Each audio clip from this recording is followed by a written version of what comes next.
좁은 길 걸어가야 합니다. 그러나 들어와 놓고는 겁이 나서 걸어가기를 싫어해요. 그리고는 넓은 길을 기웃기웃거리면서 그저 적당히 교회만 드나드는 분들이 계세요. 그 결과 반드시 영생을 얻을 수 있다고 아무도 장담할 수가 없습니다. 생명이 실제가 됐다면, 이 신앙이 실제가 됐다면, 이 복음의 진리가 실제가 됐다면, 천국이 실제가 됐다면 억지로 죽지 못해 하는, 그냥 어렵고 힘들고 쥐어짜듯이 하는 이런 신앙생활이 난 존재할 수가 없다는 것입니다.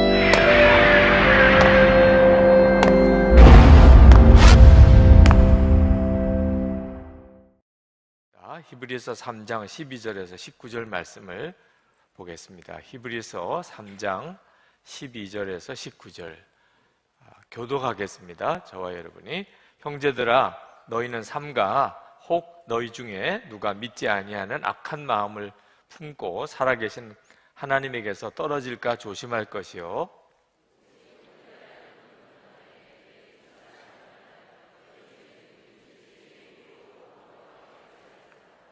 우리가 시작할 때 확신한 것을 끝까지 견고히 잡고 있으면 그리스도와 함께 참여한 자가 되리라.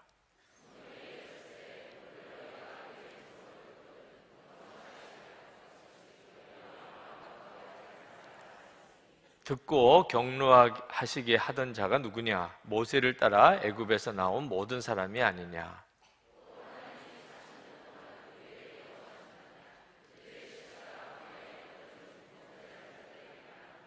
또 하나님이 누구에게 맹세하사 그의 안식에 들어오지 못하리라 하셨느냐? 곧 순종하지 아니하던 자들에게가 아니냐?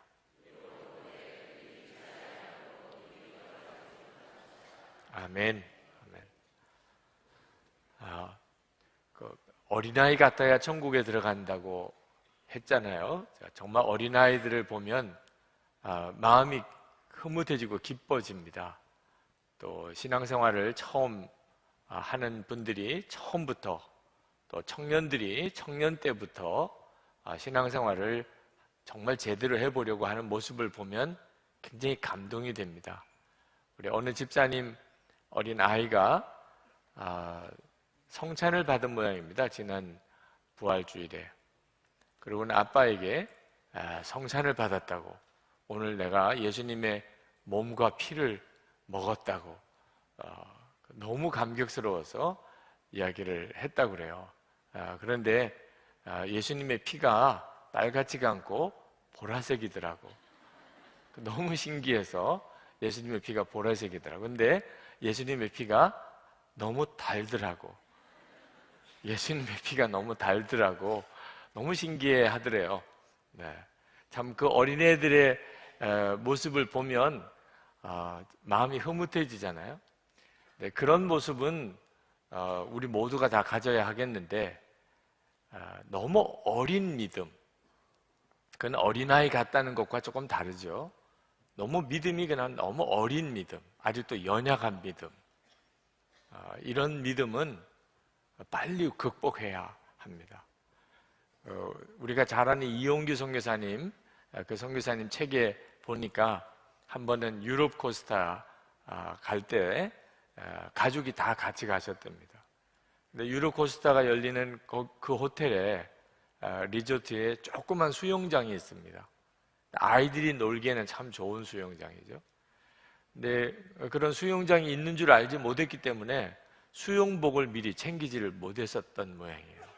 그 수영장에 가서 놀고는 싶은데 아들이 수영복은 없고, 그래서 정말 마음에 어떻게 할까 하다가 수영장에 그냥 가본 거예요. 정 안 되면 그냥 발가벗고라도 하지 뭐, 이런 마음으로. 그랬더니 어느 집사님이 마침 어느 남자아이 수영복이 있는 것을 발견하고는, 그래서 정말 주인 없는 수영복을 거기서 발견하고는 그걸 입고 수영을 한 겁니다. 얼마나 감격해 하는지, 하나님의 은혜가 얼마나 놀라운지, 그냥 그 아이가 은혜 충만하게 됐어요. 어떻게 보면 그렇게 하나님이 그런 배려를 하셨죠. 주인 없는 남자의 수영복을 거기서 수영장에서 본 거예요. 그래서 그걸 입고 수영을 한 겁니다. 그리고 나중에 이제 벗어놓고 온 거죠. 그 다음 날도 간절히 기도하고 수영장에 갔는데 없어요, 이제는. 그랬더니 그 아들이 하나님 계신 거야 도대체? 그러더래요. 어제까지만 해도 그렇게 충만하던 아이가 오늘은 없는 게 당연한 거죠 뭐. 그런데 너무 아이가 또 실망해가지고 하나님이 정말 계신 거야 그러는 걸 보고 어이없어 하신 이야기를 책에 쓰셨어요. 이게 어린아이 같은 믿음이죠, 그죠? 하나님을 믿고 문제를 풀어가는 것이 아니고 눈에 보이는 것에 반응하는 그런 수준의 믿음. 뭔가 뜻밖의 좋은 일이 생기면 하나님이 정말 살아계시구나. 그러나 내가 기대했던 것과 다르게 되면 하나님 계신 거야 도대체? 이런 형편으로 사는 믿음이 어른들도 크게 다를 바가 아니에요. 어떤 아주머니 두 분이 이야기를 나누는데 아이 때문에 공부하는 것 때문에 교회 가서 새벽기도 나가는 이야기를 하시더래요. 그런데 그렇게 새벽기도를 나가도 아이가 뭐 공부에 특별한 진전이 없다고 하는 이야기를 이렇게 이야기를 했어요. 그래서 교회를 옮길까 하는 생각을 한다는 거예요. 왜? 교회에 영험이 없는 거예요. 그 교회는 새벽기도 아무리 나가봐야 성적이 별로 좋아지지 않으니까. 그랬더니 그 옆에 있는 아주머니가 그 영험이 많은 교회가 여의도 쪽에 어디 있다고 들었다고. 그래서 그리로 옮길까? 뭐 이런 대화를 나누는 이야기를 들었다는 겁니다. 여기도 그런 분들 혹 계신지 모르겠어요. 어른들도 말입니다. 영적인 수준은 완전히 어린애 수준인 분들이 있습니다. 이번에 우리가 믿음의 수준을 좀 바꿔보자고 우리가 금요 성령 집회 때마다 아주 중요한 목표를 가지고 기도를 합니다. 그리고 한 주간 동안 믿음의 실제로 실험을 해보자는 거예요. 그렇게 하고들 계십니까? 금요일마다 생각난 그리고 다음 금요일날 또 생각나는 믿음으로 살아봐야지 그게 참 중요하겠구나. 그렇게 하지 마시고 오늘 정말 휴대폰에 메모라도 꼭 해놓으세요. 믿음으로 살아봐야 된다. 다윗이 골리앗 앞에 담대하게 나갔던 것은 소년인데도 거인인 장수 골리앗 앞에 담대히 나갔던 것은 하나님이 함께 계시다는 믿음만 가지고 나간 건 아니었어요. 하나님이 우리와 함께 계시다는 믿음은 저나 여러분 똑같아요. 사울 왕도 다윗의 형들도 다 그 믿음은 가지고 있었어요. 하나님이 우리와 함께 계시다.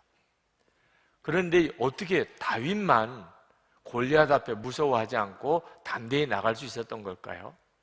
다윗은 그저 하나님이 우리와 함께 계시다는 믿음만 가지고 있었던 게 아니고 그 믿음으로 실제로 계속 살아봤기 때문입니다. 그래서 골리앗 앞에 담대히 나갈 수 있었던 거예요. 다윗이 목동이었어. 소년 목동입니다. 아버지의 양떼를 치는. 근데 들판에서 그 양떼를 치려면 짐승들이 양을 잡아먹으려는 늑대나 곰이나 이런 짐승들이 옵니다. 누구도 보지도 않습니다. 그런데 책임감 때문에 아직도 어린 소년이지만 아버지의 양을 지켜야 된다는 책임감 때문에 늑대가 오면 그러면 하나님이 함께 계실 걸 믿고 하나님이 나와 함께 계시다고 하는 그런 믿음을 가지고 그리고 늑대에게 달려드는 거예요. 물맷돌로 그 늑대를 내쫓습니다. 역사가 일어났어요. 이 소년이 늑대를 물리친 거예요. 이런 경험이 쌓이니까 그 다음에는 곰이 와도 다윗에게는 이길 수 있다는 믿음이 생기는 거예요. 하나님이 오늘도 같이 해주실 것이다. 그래서 곰이 와도 역시 다윗이 무서워하지 않고 싸울 수 있었던 거예요. 그렇게 들판에서 양떼를 치는데 늑대가 와도 곰이 와도 그렇게 믿음을 가지고 싸워 보았었기 때문에 어느 날 아버지가 형들이 전쟁터에 나가 있는데 너가 좀 위문을 갔다 와라. 그래서 먹을 것을 사가지고 전쟁터를 나갔는데 보니까 골리앗이 하나님을 모욕하는 말을 막 하고 있는 겁니다. 그때 다윗이 그 분을 참을 수가 없었어요. 어떻게 형들도 또 사울 왕도 어른들이 다 그렇게 무서워 벌벌 떨면서 그 하나님을 모욕하는 말을 듣고만 있느냐 말입니다. 그래서 다윗이 내가 나가겠다고, 저 골리앗과 싸우러 내가 나가겠다. 그래서 다윗이 나간 거죠. 그러니까 다윗의 믿음은 단순히 하나님이 우리와 함께 계시다고 하는 믿음만은 아니었어요. 하나님이 우리와 함께 계시다는 믿음은 여기 계신 여러분 다 가지고 계시잖아요. 그러나 그런 믿음이 있다 하더라도 문제가 생겼을 때 두려워하지 않고 담대히 나갈 수 있는 사람은 전혀 다른 문제입니다. 실제로 내 삶 속에서 믿음으로 살아본 사람은 문제가 생기면 믿음을 쓰게 돼요. 하나님만 믿으면 되지요, 뭐. 하나님께 순종하면 되지요. 이렇게 됩니다. 교회 일을 의논할 때 보면 믿음으로 살아본 사람은 그러면 하나님의 뜻이고 하나님이 기뻐하는 일이라고 생각하면 어려움이 어려움 같이 여겨지지 않고 목사님 해보십시다. 목사님 그렇게 합시다. 그렇게 담대히 믿음이 다르니까. 그런데 한 번도 믿음을 제대로 써본 적이 없는 사람은 그러면 계산만 하는 거예요. 계산만. 우리가 다 함께 이렇게 믿음의 실험을 할 때 꼭 해보시기 바랍니다. 우리가 한 주간을 살다 보면 그러면 우리의 힘에 버거울 만한 문제를 반드시 만나게 됩니다. 그때 여러분들이 믿음을 꼭 사용해 보시기 바랍니다. 그리고 그런 과정에서 하나님이 깨닫게 하시고 여러분들을 변화시켜 주셨고 하신 것이 있으면 금요일에 나누세요. 네. 그러면 제가 책에 표시를 하나 해서 드릴게요. 나중에 기념이 될 수 있으니까. 내가 믿음의 실험을 했었다고 하는 기념이 될 수 있으니까. 아마 간증자가 점점 많아질 거라고 생각이 됩니다.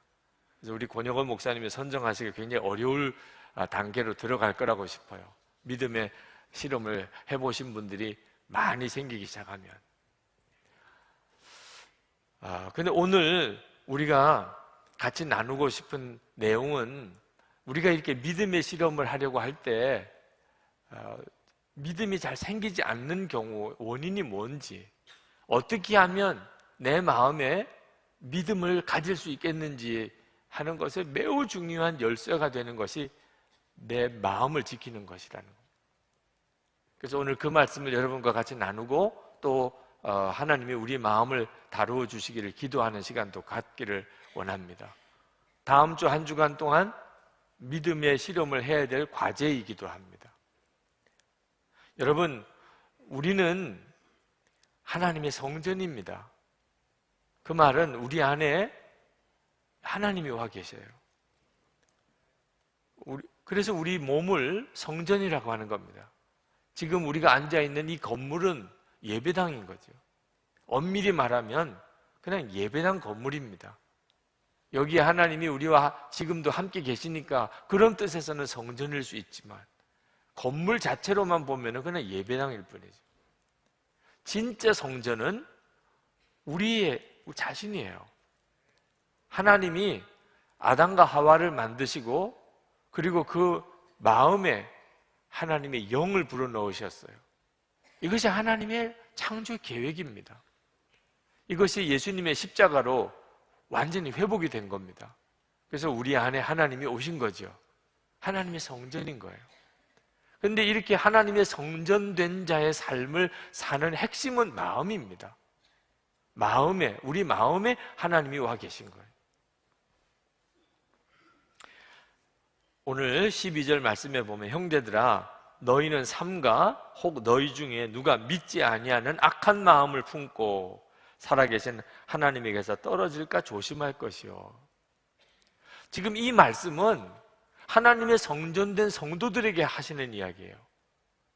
하나님의 성전이 이미 되어 있는 성도들에게 하고 있는 말씀입니다. 그런데 히브리 기자가 말하기를 믿지 아니하는 악한 마음을 품고라고 말씀하고 있습니다. 이미 마음에 하나님이 오셨어요. 성령께서 임하셨습니다. 그런데도 믿지 않는 상태에 빠질 수 있습니다. 우리는 믿음의 실험을 하려고 합니다. 믿음이 있어야 믿음의 실험을 하는 거죠. 그죠? 믿음의 역사가 나타나기 시작해야 그렇게 살아볼 거 아닙니까?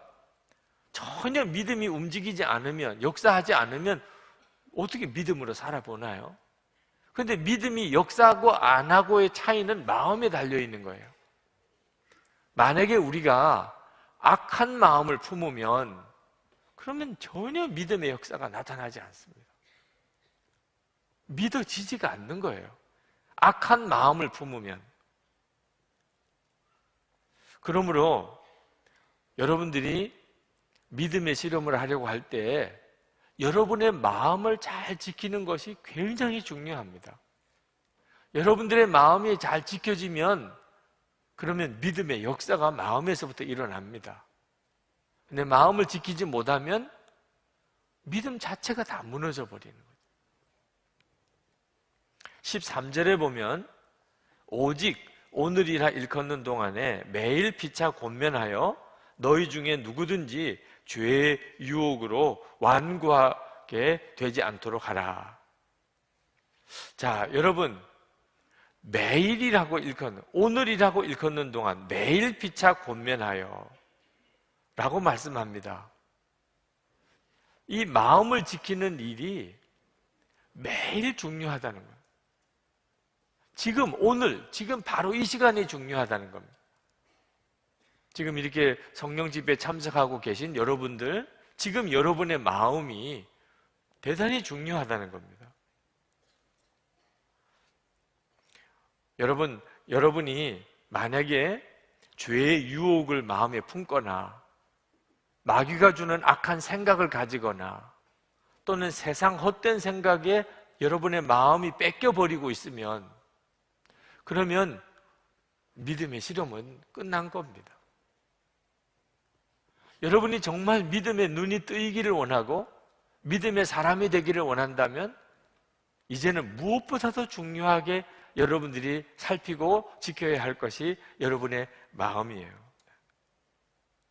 마음이 굳어져 버리면 그러면 더 이상 믿음으로 살지 못합니다.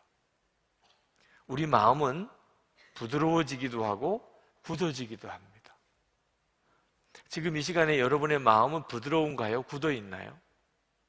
오늘 그 말씀을 여러분들과 같이 나누려고 하는 겁니다. 여러분이 마음이 굳어 있는지 부드러운지를 스스로는 모릅니다. 말씀이 알게 해주세요. 내 지금 마음이 부드러운지 굳어 있는지. 자, 마음이 굳어 있는, 완고하게 되진 경우를 히브리서 기자가 예를 하나 들고 있습니다. 13절부터 18절까지. 성경에 일렀으되 오늘 너희가 그의 음성을 듣거든 경노하시게 하던 것과 같이 너희 마음을 완고하게 하지 말라 하였으니 듣고 경노하시게 하던 자가 누구냐? 모세를 따라 애굽에서 나온 모든 사람이 아니냐? 또 하나님이 40년 동안 누구에게 노하셨느냐? 그들의 시체가 광야에 엎드러진 범죄한 자들에게가 아니냐? 또 하나님이 누구에게 맹세하사 그의 안식에 들어오지 못하리라 하셨느냐? 곧 순종하지 아니하던 자들에게가 아니냐? 지금 이 말씀은 출애굽기 17장에 나오는 이야기를 설명하고 있는 내용입니다. 그 사건을 조금 풀어 설명을 드리면 이스라엘 백성들이 이제 출애굽을 해서 신광야로 나왔는데 그 르비딤 광야에 장막을 쳤습니다. 그런데 마실 물이 없었어요. 광야니까. 그때부터 이스라엘 백성들이 마음에 막 불평과 원망이 일어나기 시작하더니 출애굽기 17장 2절에 보면 백성이 모세와 다투어 이르되 우리에게 물을 주어 마시게 하라 했다는 겁니다. 자, 한번 잘 주목해 보셔야 될 것이 모세와 다투어 이르되라고 했습니다. 자, 사람이 목이 마르고 물이 없으면 두려움도 생기고 고통스럽죠. 그죠? 그러니까 물을 달라고 찾게 되는 것은 그건 정상적이죠. 그러나 모세에게 와서 모세, 우리가 지금 물이 없습니다. 우리가 지금 준비해 놓은 물 다 떨어졌습니다. 사람이 물을 마시지 않고는 살 수가 없지 않습니까? 그러니 우리에게 어떻든지 물이 좀 생기도록 하나님께 기도해 주세요. 뭐 그럴 수 있잖아요, 그죠? 그럼 뭐가 문제겠어요? 물이 없는데 물을 달라고 모세에게 하나님께 기도해 달라고 이렇게 하면 뭐 문제가 되겠어요. 그런데 다투어라고 했어요. 이렇게 다투어. 이 다투어라고 하는 말은 이스라엘 백성들이 모세에게 와서 막 대들고 죽일 듯이 데모를 했다 그 말입니다. 그리고 실제로 그들이 말하기를 우리를 여기서 죽게 하려고 여기까지 데리고 나왔느냐. 모세가 이스라엘 백성들이 자기에게 찾아와서 몰려와가지고 살기등등하게 우리를 죽이려고 여기까지 데려 나왔느냐 그러면서 막 소리를 지르고 하는 것을 보면서 이건 나에게 하는 게 아니고 하나님께 하는 거다 라고 그렇게 느꼈어요. 그래서 출애굽기 17장 3절에 거기서 백성이 목이 말라 물을 찾으매 그들이 모세에게 대하여 원망하여 이르되 당신이 어찌하여 우리를 애굽에서 인도하여 내어서 우리와 우리 자녀와 우리 가축이 목말라 죽게 하느냐. 4절에서 모세가 여호와께 부르짖어 이르되 내가 이 백성에게 어떻게 하리까? 그들이 조금 있으면 내게 돌을 던지겠나이다. 여호와께서 모세에게 이르시되 백성 앞을 지나서 이스라엘 장로들을 데리고 나일강을 치던 내 지팡이를 손에 잡고 가라. 내가 호렙산에 있는 그 반석 위 거기서 내 앞에 서리니 너는 그 반석을 치라. 그것에서 물이 나오리니 백성이 마시리라. 모세가 이스라엘 장로들의 목전에서 그대로 행하니라. 그가 그곳 이름을 마사 또는 머리바라 불렀으니 이는 이스라엘 자손이 다투었음이요 또는 그들이 여호와를 시험하여 이르기를 여호와께서 우리 중에 계신가 안 계신가 하였습니다라.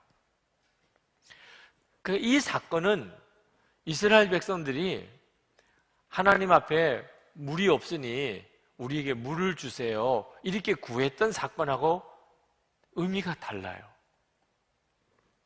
하나님 앞에 데모하고 모세를 거의 돌로 쳐서 죽일 정도까지 아주 무섭게 모세를 들이밀었던 사건이죠. 모세는 정말 죽음의 위협에 빠질 정도였습니다. 근데 이 모든 일들은 사실은 다 하나님이 하신 겁니다. 그 이스라엘 백성은 다 알고 있는 내용이에요. 모세가 우리가 애굽에서 우리 나가자 그래서 이스라엘 백성들이 나왔을 상황이 아닙니다. 이건 하나님이 하시는 것이라고 그들이 믿어졌으니까 사실 출애굽을 한 거죠. 그런데 물이 없어요. 그런데 모세에게 찾아와서 우리를 여기서 목말라 죽게 하려고 하느냐. 아니 하나님이 하셨다는 사실을 뻔히 알면서도 모세에게 그렇게 대든 것은 결국은 하나님에게 대든 거죠. 지금 히브리서 기자가 이 이야기를 하고 있는 아주 중요한 핵심은 소리 지르고 싸우고 다투는 것을 말하는 것입니다. 그것은 이스라엘 백성들의 마음이 완고해져 있다는, 굳어져 있다는 뜻입니다. 그리고 제발 그렇게 하지 말라는 거예요. 왜? 결국은 그들은 물은 마셨습니다. 르비딤에서 반석에서 물이 터져 나오는 기적이 일어났죠. 그렇지만 이스라엘 백성들은 다 광야에서 죽었습니다. 하나님께서 그 마음으로는 가나안 땅에 들어가게 하실 수가 없었어요. 그 굳어져 있는 마음으로는. 그렇게 해가지고는 하나님의 자녀로서의 삶을 살 수가 없었기 때문에 여호수아와 갈렙 외에는 가나안 땅 들어간 사람 없었어요. 모세조차도 그 르비딤 반석을 두 번 내리치는, 어떻게 보면 모세도 엄청나게 화가 났었으니까. 하나님께서 모세 너도 가나안 땅 들어가지 못한다. 이 혈기를 부리는 거, 화를 내는 거, 말을 해도 아주 격하게 하는 거, 이게 굉장히 두렵다는 것입니다. 여러분이 믿음의 씨름을 정말 하고 싶습니까? 어린애 같은 수준의 믿음으로 더 이상 살지 않고 여러분이 정말 온전한 믿음으로 살아서 하나님의 살아계심을 경험하고 그렇게 살기를 원하십니까? 그렇다면 여러분의 마음이 굳어지는 것을 정말 조심해야 합니다. 근데 여러분의 마음이 굳어진 것을 어떻게 알 수 있죠? 자꾸 화가 나는 거예요. 말을 한마디를 해도 자꾸 격하게 하게 되는 겁니다. 만약에 여러분들이 그렇다면 정말 조심해야 하는 것입니다. 이미 여러분의 마음이 상당히 문제가 생겨 있는 겁니다. 이스라엘 백성들은 말하는 것과 행동하는 것이 하나님 앞에서는 할 수 없는 일이에요. 근데 하나님이 보이지 않기 때문에 그들은 뭐 거침없이 그렇게 말을 해요. 모세라고 그래서 모세니까, 같은 사람이니까 모세에게는 막 소리를 지르고 막 모세를 그냥 정말 돌로 쳐서 죽일 그런 험악한 분위기로 몰아세우고, 사실은 그것은 하나님께 하는 것이었어요. 하나님은 그렇게 받으셨어요. 우리도 똑같다는 걸 아셔야 됩니다. 왜? 우리는 하나님의 성전된 자니까. 우리는 하나님의 성전되었다고 다 믿고 있습니다. 하나님이 내 마음에 와 계세요. 그러니까 하나님이 내 마음에 와 계시기 때문에 내가 말하고 행동하는 건 다 하나님 앞에서 하는 겁니다. 여러분이 가정에서 만약에 소리를 크게 지를 일이 생겼다, 그러면 이건 심각한 문제가 생긴 거예요. 하나님의 성전됨을 잃어버릴 위기가 생긴 겁니다.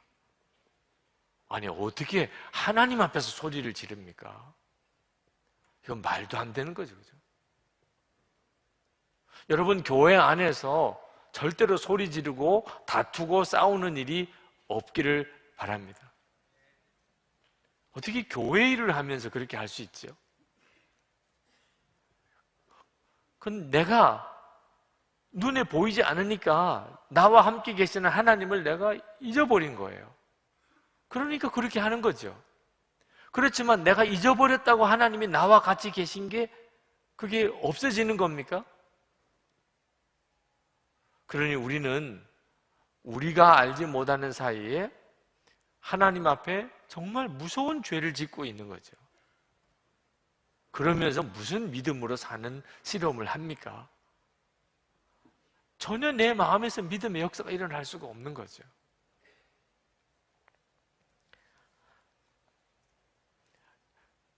여러분, 우리가 정말 염려해야 할 일입니다. 이건 히브리서 기자가 그 출애굽 17장에 나오는 이스라엘 백성들의 예를 들었지만 우리들의 문제이기 때문에 이 말씀을 하고 있다는 겁니다. 시편 95편 8절에도 인용합니다. 똑같은 내용을. 이르시기를 너희는 무리바에서와 같이 또 광야 마사의 날과 같이 너희 마음을 강팍하게 말지니라. 시편 기자는요, 그 출애굽 당시 때 이스라엘 백성들이 광야에서 했던 일을 우리는 절대 잊으면 안 된다. 마음이 굳어져 버리면 그때부터 하나님과의 관계는 끊어져 버리는 거예요. 더 이상 믿음으로 살 수 있는 사람이 못 되는 거죠. 그래서 7절부터 히브리서 기자가 이렇게 말하는 겁니다. 그러므로 성령이 이르신 바와 같이 오늘 너희가 그의 음성을 듣거든 광야에서 시험하시던 날에 거역하던 것 같이 너희 마음을 완고하게 하지 마라. 거기서 너희 열조가 나를 시험하여 증험하고 40년 동안 나의 행사를 보았느니라. 그러므로 내가 이 세대에게 노하여 이르기를 그들이 항상 마음이 미혹되어 내 길을 알지 못하는도다 하였고 내가 노하여 맹세한 바와 같이 그들은 내 안식에 들어오지 못하리라 하였다 하였느니라. 하나님께서 이스라엘 백성들이 더 이상 하나님과 동행할 수 없다는 사람인 것을 하나님이 이제는 인정할 수밖에 없다. 그래서 그들이 이제는 가나안 땅에 들어가지 못하게 될 것이라. 하나님의 성전이 된 사람은 하나님의 성전답게 살아야 하는 것입니다. 여러분들이 믿음의 실험을 하려고 할 때 절대 잊으시면 안 되는 거예요. 여러분이 하나님을 마음에 모시고 사는 사람이라는 것을 절대 잊으면 안 된다. 말 한마디 할 때는, 내가 무슨 행동을 하나 할 때나 내 마음이 완고해서 하나님을 전혀 의식하지 못하는 상태에 빠지지 않도록 하라는. 그러니까 마음이 완고해진 사람은 어떤 사람입니까? 하나님을 의식하지 못하는 상태가 돼요.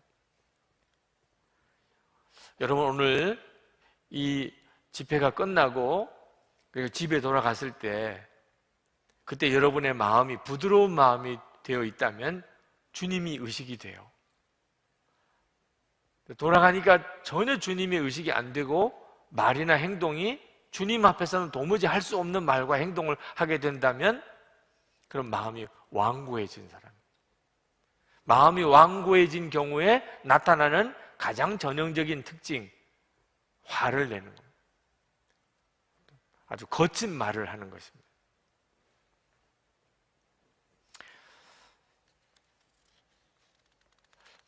그러나 우리가 꼭 거친 말을 하는 것만 마음이 완고해진 것은 아닙니다. 그건 가장 전형적인 특징일 뿐이죠. 주님을 전혀 의식하지 않게 되면 그러면 내 마음과 생각이 주님이 원하지 않는 생각이 내 마음속에 들어옵니다.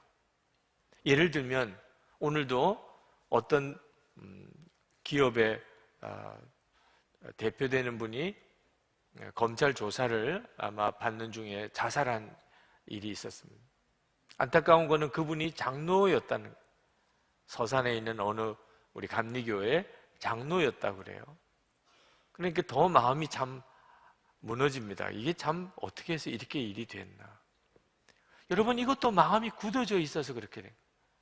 전혀 하나님의 의식이 안 되는 겁니다. 죽고 싶은 생각, 죽이고 싶은 생각. 완전히 마음이 굳어져 있기 때문에 나타나는 전형적인 특징입니다. 너무 슬픈 생각, 자기 연민, 우울증, 집을 나가고 싶은 생각, 온갖 음란한 생각. 여러분의 마음이 완고해져 있기 때문에 나타나는 현상들이에요. 하나님의 성령께서 마음에 역사하지 못하시는 모든 현상들입니다. 하나님의 성령이 내 마음에 역사하시면 마음이 부드러워져요. 마음이 부드러워지면 주님을 바라보게 됩니다. 그래서 어떤 상황이 와도 주님께서 내게 역사하시게 돼요. 마음에서부터.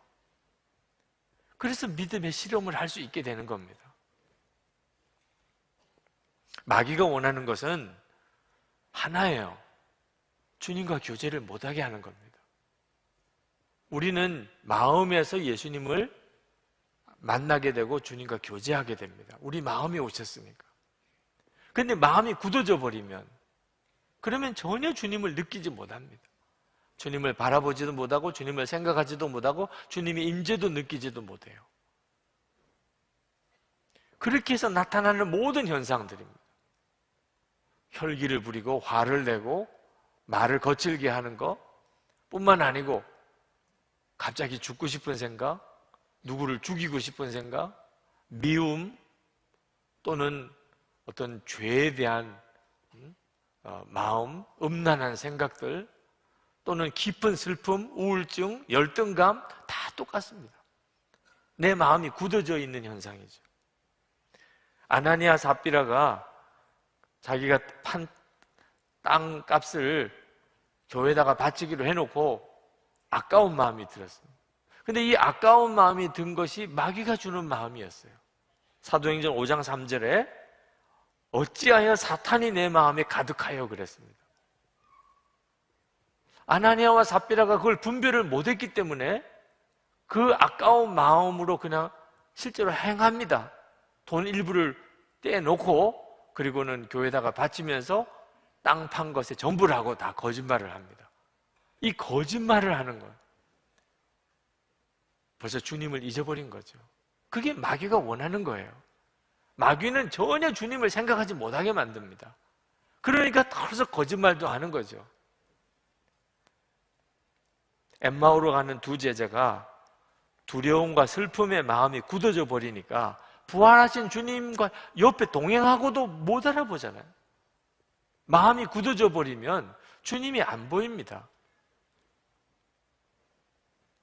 제가 목사이면서도 항상 이렇게 쫓기듯이 살았어요. 뭐든지 다른 사람보다 다 잘해야 된다. 그러니까 목회도 잘해야 된다는 생각. 마치 공부하고 무슨 뭐 사업을 하는 거와 똑같이 교회도 빨리 크고 부흥되어야 된다는 생각 속에 늘 살았어요. 그렇게 목회를 하다 보니까 항상 마음이 교만과 열등감이 계속 교차가 되는 겁니다. 제가 담임하는 교회보다 더 큰 교회를 보면 열등감이고 작은 교회를 보면 교만함이고 이런 마음이 다 마음이 굳어져 있는 상태입니다. 주님을 바라보지 못하고 있는 상태죠. 그런데 고린도전서 1장 27절에서 29절 하나님께서 세상에 미련한 자를 택하사 지혜 있는 자들을 부끄럽게 하려 하시고 세상에 약한 것들을 택하사 강한 것들을 부끄럽게 하려 하시며 하나님께서 세상에 천한 것들과 멸시받는 것들과 없는 것들을 택하사 있는 것들을 피하려 하시나니 이는 아무 육체라도 하나님 앞에서 자랑하지 못하게 하려 하심이라. 이 말씀을 읽는데 제 마음이 확 꺾어졌어요. 여러분, 성령의 역사는 항상 말씀과 함께 나타납니다. 하나님이 특별히 잘난 사람을 쓰시고 능력 있는 사람, 힘 있는 사람 이런 사람을 쓰시는 게 아니구나. 하나님은 미련한 자, 약한 자, 없는 자, 모질한 자, 천한 자들을 하나님이 일부러 택하여 지혜로운 자, 강한 자를 부끄럽게 하려 하시는구나. 제가 가지고 있는 생각과는 완전히 다른 생각이에요. 이것 때문에 한 3일 동안을 씨름을 했습니다. 그리고는 제가 제 생각을 꺾었어요. 그리고 이 말씀을 제가 믿겠다고 그랬습니다. 여러분, 믿음의 실험은 여기서부터 시작하는 거예요. 하나님이 주시는 마음, 주님이 주시는 말씀으로 내가 생각하기 시작하는 거예요. 하나님의 말씀을 보아야 지금 내 생각이 굳어 있는지 부드러운지를 알 수가 있다니까요. 본인은 전혀 느끼지 못합니다. 자기가 지금 가지고 있는 이 생각이 굳은 생각인지 부드러운 생각인지를 본인은 몰라요. 말씀과 성령의 역사로만 분별이 됩니다. 오늘 이 시간에 여러분이 가지고 있는 지금의 마음이 굳어 있습니까? 부드럽습니까? 오늘 말씀과 성령의 역사로 여러분이 분별하시기를 바랍니다. 그리고 오늘 그것부터 해결하셔야 돼요. 여러분의 마음이 굳어진 것을 오늘 해결하고 그리고 부드러운 마음을 가져야 비로소 믿음의 역사가 시작이 됩니다. 저는 제 안에 이 말씀으로 역사하시는 주님, 말씀으로 주님이 역사하신다는 것을 깨닫고 난 다음에 제가 주님과 동행하는 것에 대해서 비로소 눈이 뜨였어요.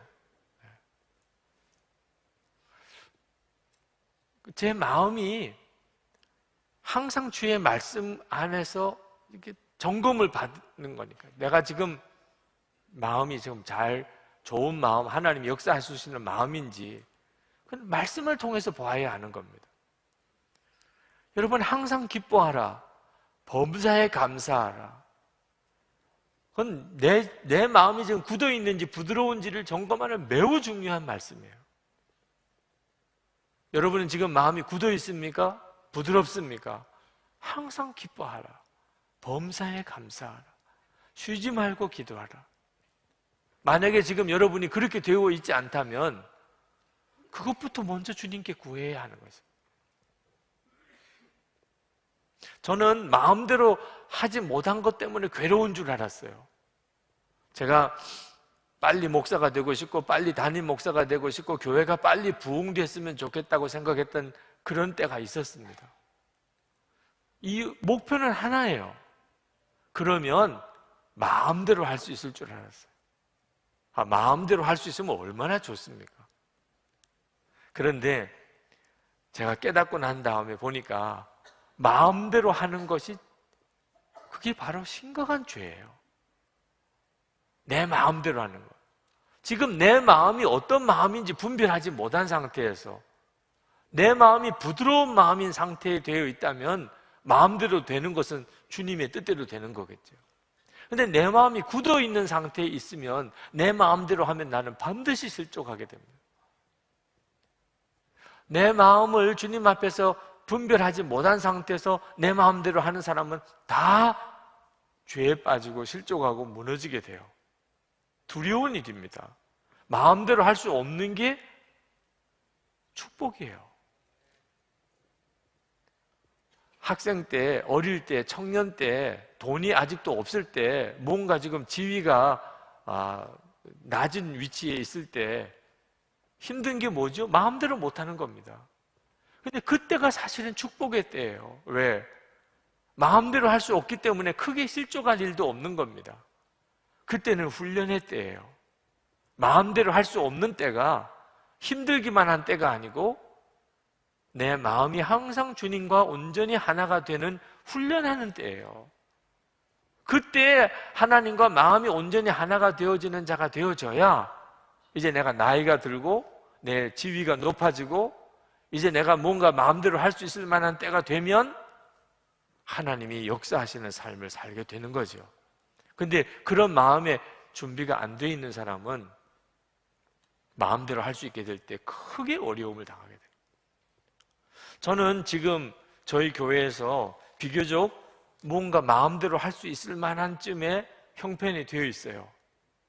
여러분이 보시기에는 아직도 어릴지 모르지만 나이가 꽤 됐어요.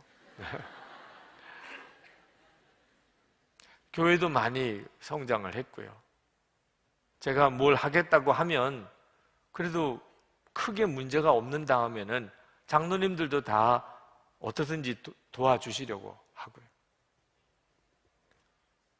근데 더 두려운 거 있죠.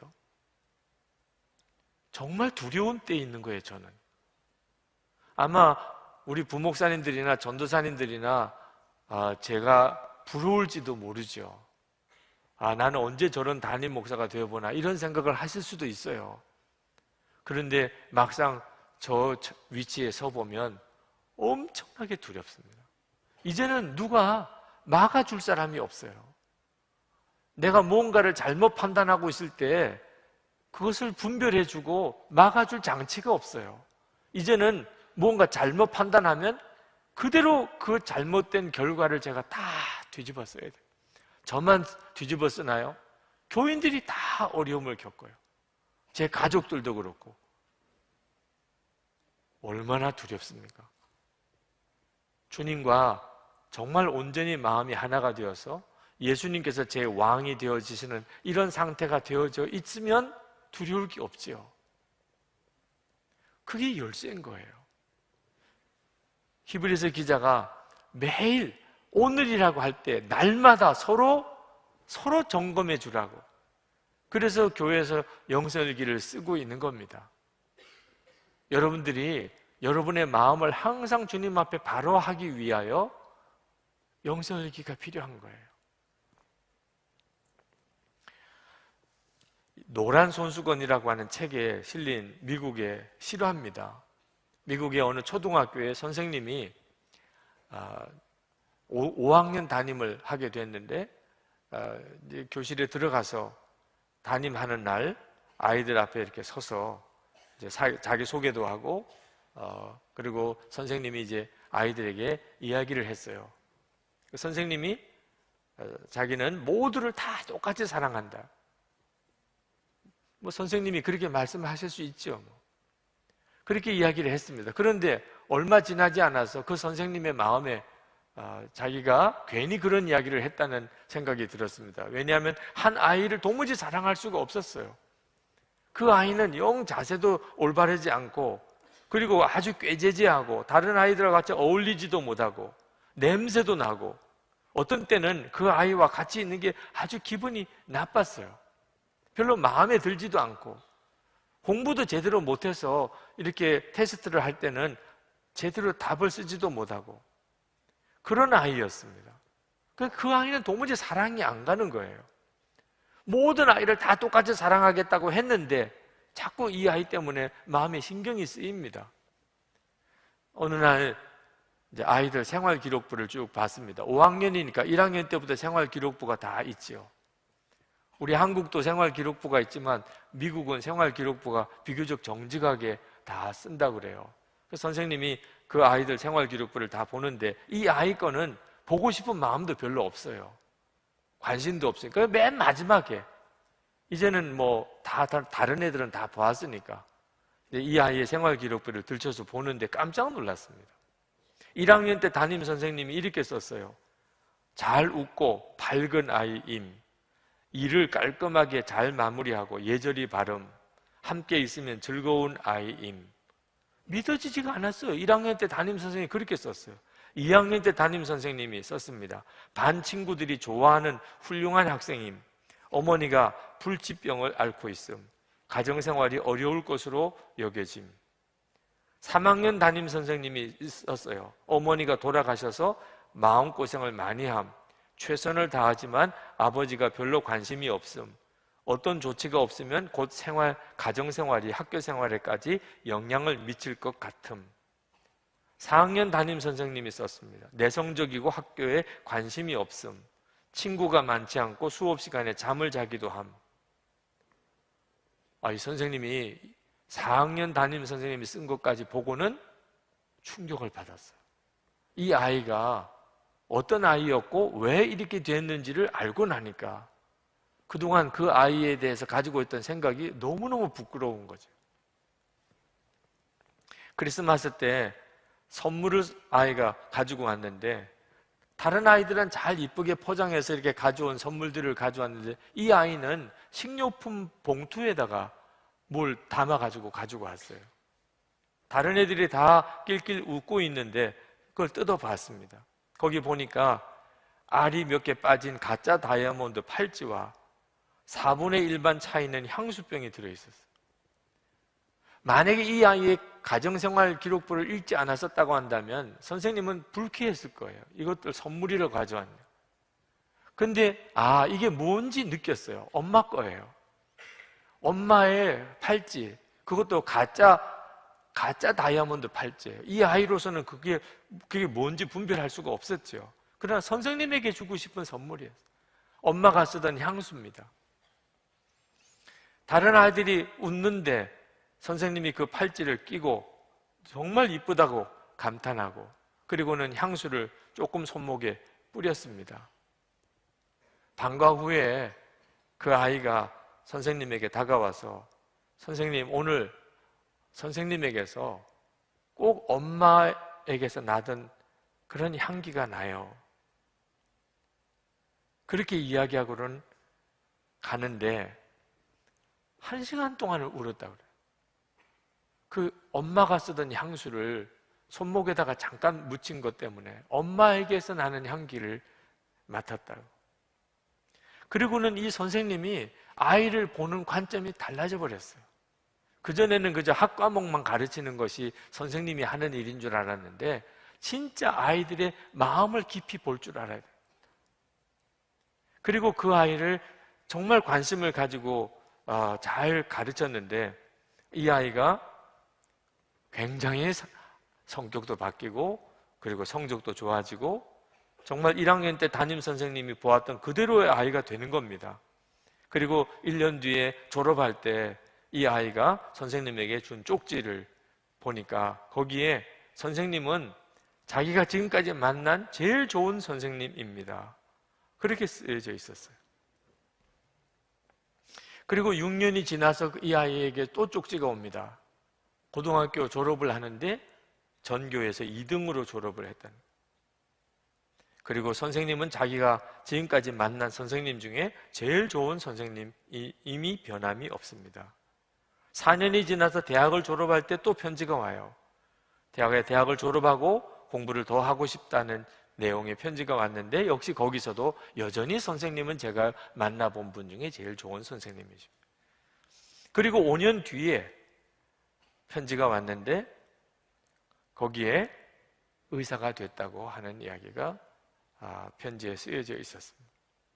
그리고 그 다음에 봄에 결혼을 하게 됐다고, 그러면서 선생님이 내 어머니가 앉는 자리에 앉아 주실 수 있느냐, 그래서 기쁘게 그렇게 하겠다고, 그래서 그 아이의 결혼식 때 참석을 했습니다. 그 아이가 준 그 팔찌를 끼고, 그리고 그 아이가 준 향수를 뿌리고, 그리고 그 결혼식에 그 어머니 역할을 했습니다. 그때 의사가 된 이 학생이 선생님에게 너무나 감사하다고, 제 인생의 가장 중요한 역할을 해주셨다고, 저를 믿어주고 그리고 저를 이렇게 길러주신 분이 선생님이시라고. 그때 이 선생님이 그 아이에게 그렇게 대답을 했다고 그래요. 너는 완전히 잘못 알고 있구나. 내가 훌륭한 일을 해낼 수 있다는 걸 알려준 사람은 바로 너야. 너를 만나기 전까지는 나는 학생을 가르치는 법도 제대로 몰랐었거든. 그런 이야기가 그 책 속에 있었어요. 여러분, 우리가 대부분 다 굳어있는 마음을 가지고 있습니다. 우리가 왜 믿음으로 잘 사라지지 않지요? 우리 마음이 굳어져 있어서 그래요. 그래서 성령님이 역사하실 수가 없는 상태의 마음이 되어 있습니다. 우리 나름대로는 다 나름대로 느끼기도 하고 판단도 하고 또 생각도 하지요.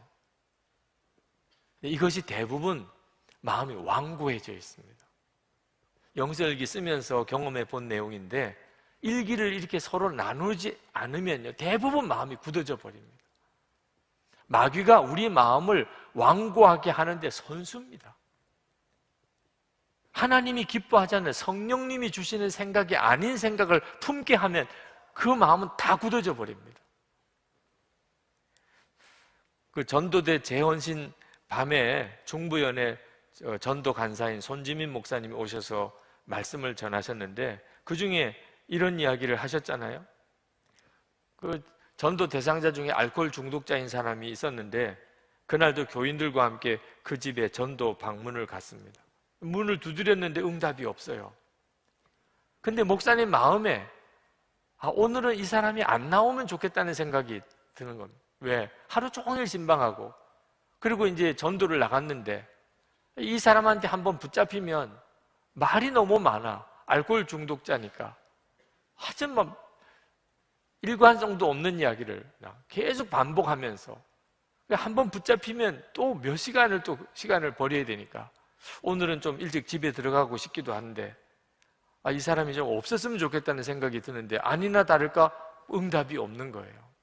근데 교인들하고 같이 갔으니까 그냥 돌아오기는 또 그렇고, 그래서 7번 문을 두드립니다. 7번은 해봐야지. 교인들에게 이 사람이 왜 응답이 없을지 모르겠네요. 혹시 안 계시는 건 아닌가? 그래도 한번 또 문을 두드려 봅시다. 여보세요, 계십니까? 교회에서 왔습니다. 또 응답이 없어요. 6번도 했어요. 마지막 이제 7번 문을 두드립니다. 지금도 이제 안 나오면 이제 그냥 가는 거예요. 마음으로는 이젠 제발 안 나왔으면 좋겠다고 하는 생각을 하고 있는데 7번 문을 두드렸는데 아무 응답이 없어요.